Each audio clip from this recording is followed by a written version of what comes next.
Hello and happy, well, it's a Friday for me, whatever day it is for you. I need to download the thing for today. So this is one of the other shirts. This is the Ocean, it's like ocean blue or something like that. It looks much darker in the picture. I ordered one of each of all the ones. Uh-oh, my light just turned off.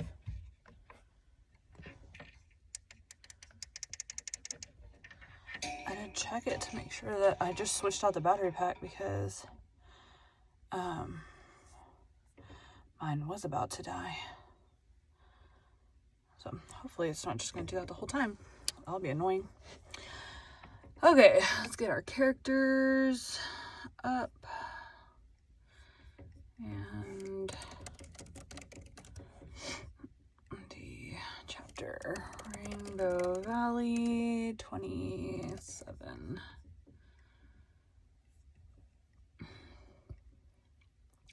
So if you want to know what all the different shirts look like, really, this is the only one that looks different. The leaf one looks how it's supposed to look. I don't know why it's called Dusty Blue, because it's like a light green color, but the Dusty Blue looks the way it does in the picture. The black looks like black. Which other one did I get? 2 different greens. The blue. Oh my god.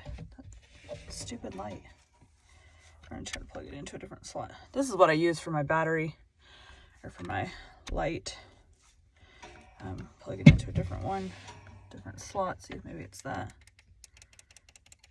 I've used this one before, hadn't had an issue. Anyways, so there's black, leaf, which is a green, dusty blue, this blue, and there's a pink. There's like a rose something, lilac. That one also looks like the picture. So this is the only one that's not as dark as the picture. But I did take my own pictures and put those up because for the trademark office, they needed to have pictures of the tag in the back that shows like my branding on it or whatever. So in fact, I'm still waiting for an email from them. I paid because I submitted all that before I actually was selling the shirts. I had to pay like an additional, like, I don't know what it's called. Not to the attorneys, it was a government thing. Like, hey, you didn't have all your crap when you filed this fee. So I paid, I was expecting it to be about $300, and they only charged me $100 because I think they only charged me for, they being my attorneys who was like the go-between. I think they only charged me for one of the 3 things.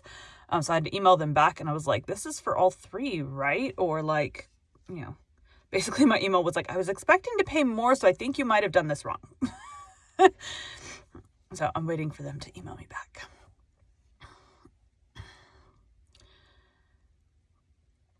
Okay.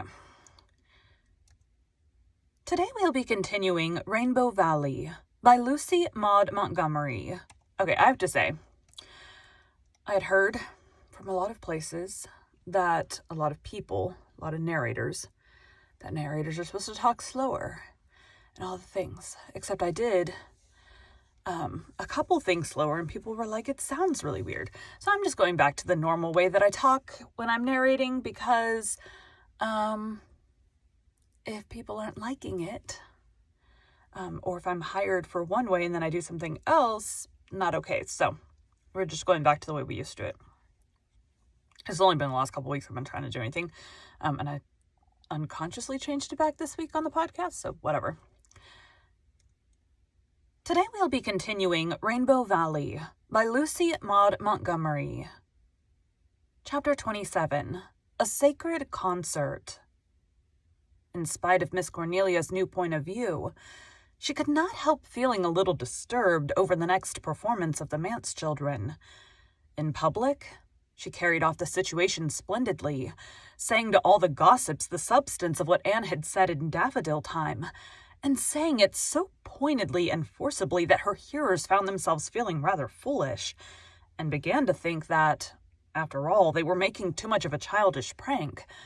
But in private, Miss Cornelia allowed herself the relief of bemoaning it to Anne.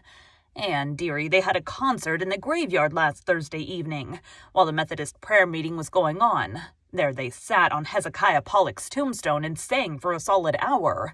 Of course, I understand it was mostly hymns they sang, and it wouldn't have been quite so bad if they'd done nothing else. But I'm told they finished up with Polly Wolly Doodle at full length, and that just when Deacon Baxter was praying. That was Susan? I was there that night, said Susan, and although I did not say anything about it to you, Mrs. Doctor dear, I could not help thinking that it was a great pity they picked that particular evening. It was truly blood-curdling to hear them sitting there in that abode of the dead, shouting that frivolous song at the tops of their lungs. I don't know what you were doing in a Methodist prayer meeting, said Miss Cornelia acidly. I've never found that Methodism was catching, retorted Susan stiffly. And as I was going to say when I was interrupted, badly as I felt, I did not give in to the Methodists. When Mrs. Deacon Baxter said, as we came out, what a disgraceful exhibition, I said, looking her fairly in the eye, they are all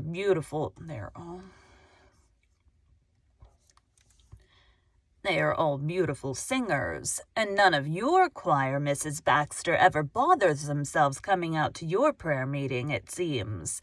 Their voices appear to be in tune only on Sundays. She was quite meek, and I felt that I had snubbed her properly. But I could have done it much more thoroughly, Mrs. Doctor dear, if only they had left out Polly Wolly Doodle. It is truly terrible to think of that being sung in a graveyard. Some of those dead folks sang Polly Wolly...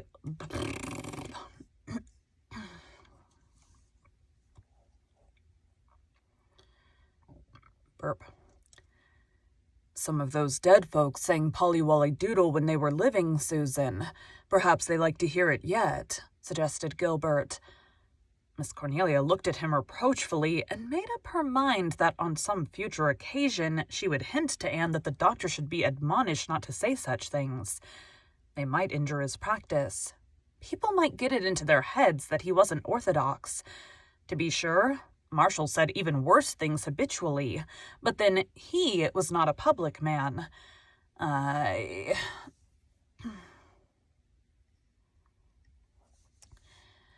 understand that their father was in his study all the time with his windows open, but never noticed them at all. Of course, he was lost in a book as usual, but I spoke to him about it yesterday when he called.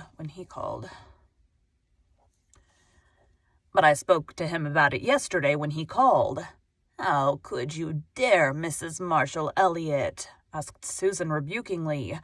Dare? It's time somebody dared something. Why, they say he knows nothing about that letter of Faith's to the journal because nobody liked to mention it to him. He never looks at a journal, of course, but I thought he ought to know of this to prevent any such performances in future. He said he would discuss it with them, but of course he'd never think of it again after he got out of our gate. That man has no sense of humor, and believe me, he preached last Sunday on how to bring up children. A beautiful sermon it was, too. And everybody in church thinking, what a pity you can't practice what you preach. Miss Cornelia did Mr. Meredith an injustice in thinking he would soon forget what she had told him. He went home much disturbed, and when the children came from Rainbow Valley that night, at a much later hour than they should have been prowling in it, he called them into his study. They went in. Somewhat odd. It was such an unusual thing for their father to do. What could he be going to say to them? They racked their memories for any recent transgression of sufficient importance, but could not recall any. Carl had spilled a saucerful.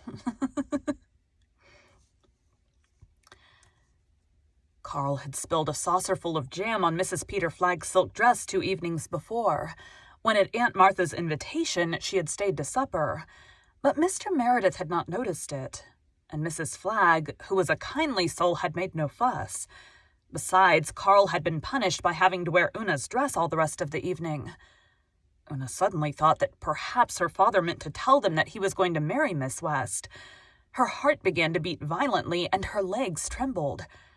Then she saw that Mr. Meredith looked very stern and sorrowful. No, it could not be that. "Children," said Mr. Meredith, I've heard something that has pained me very much. Is it true that you sat out in the graveyard all last Thursday evening and sang...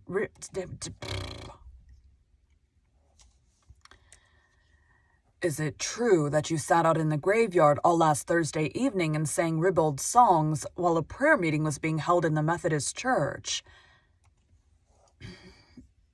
Jerry.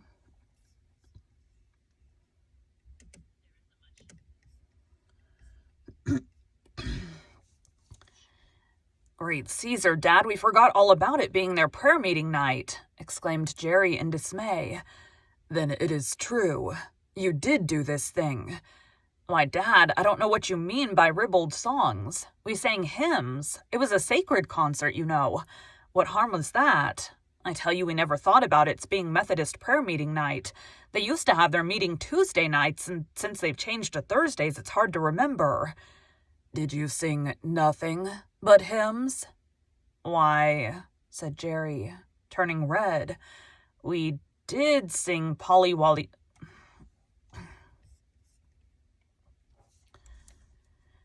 We did sing Polly Wolly Doodle at the last, Faith said.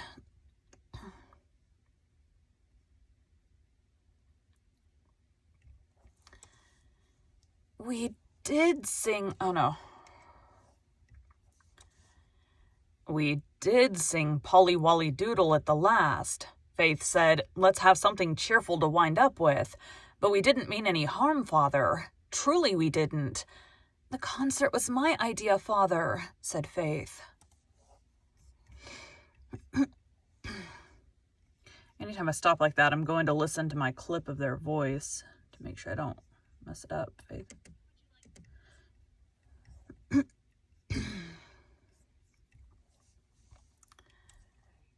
Afraid that Mr. Meredith might blame Jerry too much.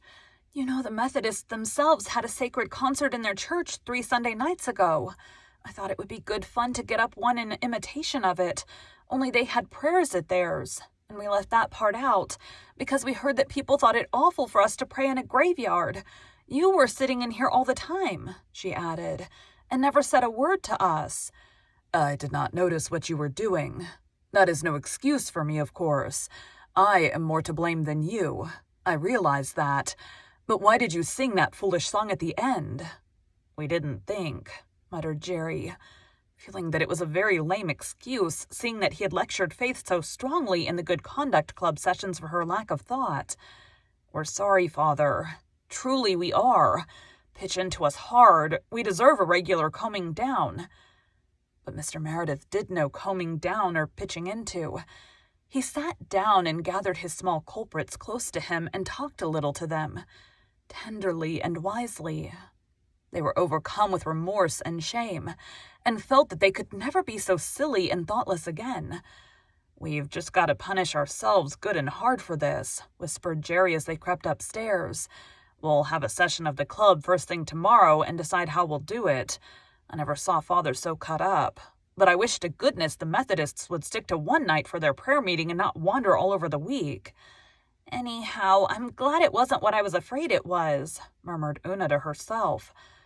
Behind them, in the study, Mr. Meredith had sat down at his desk and buried his face in his arms. God help me, he said. I'm a poor sort of father. Oh, Rosemary, if you had only cared. Thank you for joining Bite at a Time Books today, while we read a bite of one of your favorite classics. Again, my name is Bree Carlisle, and I hope you come back tomorrow for the next bite of Rainbow Valley.